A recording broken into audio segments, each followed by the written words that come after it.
So now we've gotten a deep, dark, black moment. Let's talk about the aftermath, which is everything that happened between the time you got right down there till now, to now you're out helping people change their lives. How did you start coming out of it, out of that dark place?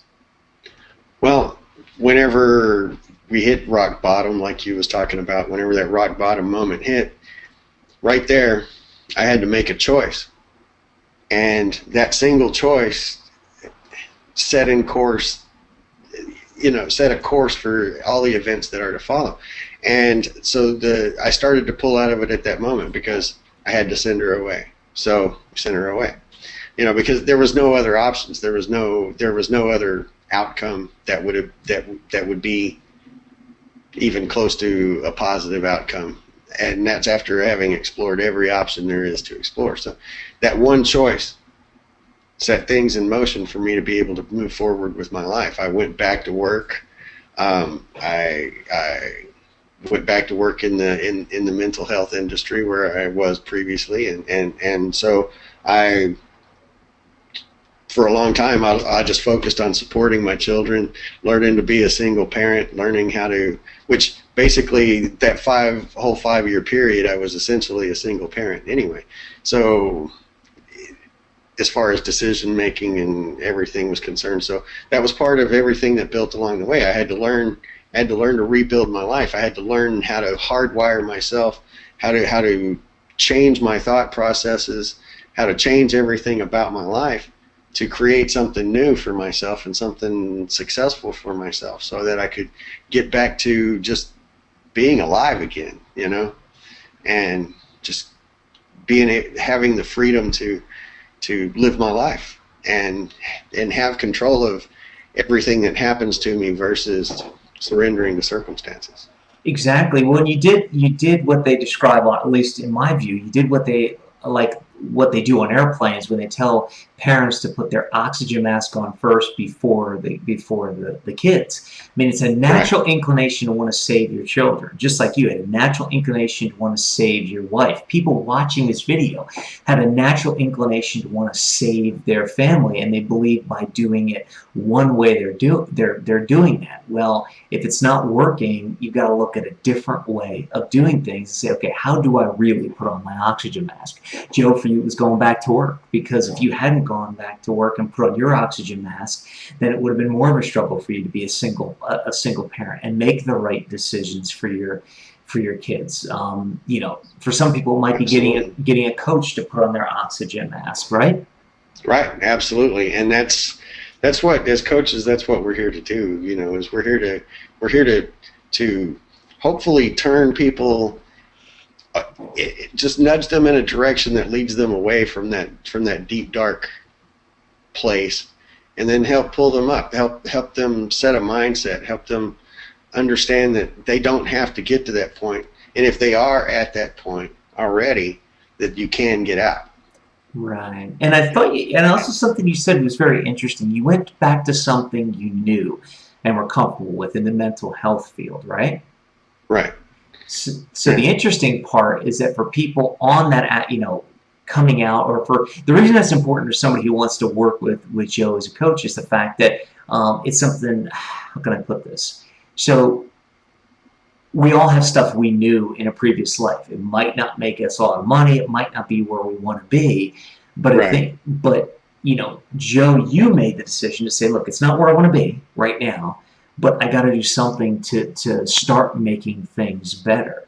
So for those of you watching who is starting to get bad, you might have to revert back to something you did, even if that's not your overall goal in your future vision, right, Joe? Absolutely, absolutely, and that's the thing. Well, I going back into that field, and not only did I go back into that field, I had to start at much lower level than I had been working in that field before. And that was a sacrifice that I chose to make, that I made a conscious decision to do, because it was going to, first off, I just needed stability at that particular point in time. I didn't care what it was, just anything that could have been stable, and so I achieved that, but when the incident with my ex-wife very first happened, and as that thing there spiraled out of control, you kind of tend to not leave a great impression on your previous employers, if you know what I'm saying, because you're constantly having to leave work in the middle of meetings.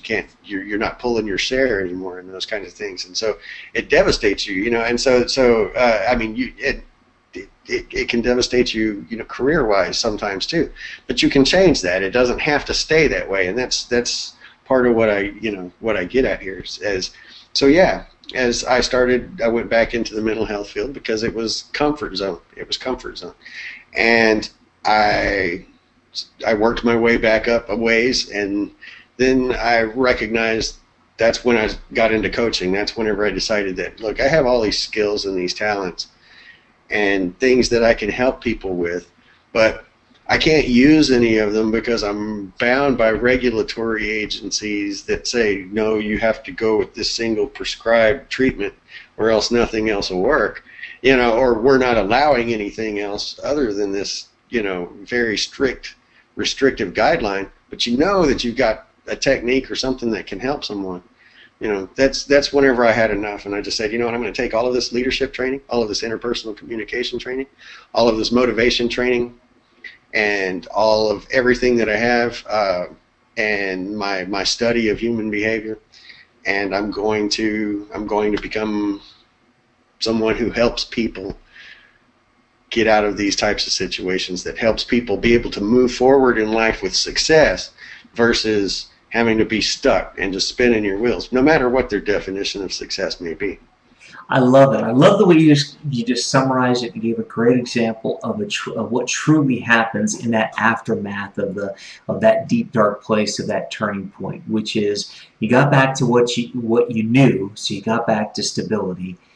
You eventually got to the point to say, what do I have that I can give to people? What is my overall, what does my portfolio say, and how can I put that in a way together so that not only am I helping people, but I'm giving something to people, but I'm also making myself happy, and I'm providing for my family and everything. So that is absolutely, that is awesome, Joe. So in this first part, you're welcome. In this first part of today's Expert Showcase, we've been talking about Joe's hero's journey. You've heard about how Joe started off as a military guy, basically wanted to be an airborne ranger. I'm going to translate and go, he wanted to be an airborne ranger. And believe me, I've got some family in the military, and I've heard about airborne rangers. So I've heard. So so I got to be very careful because I'm probably going to offend, everybody who's an airborne ranger. But I'll give you this: I've heard about, So anyway, so for the people who know my people and the people in my family who are military, please don't hurt them.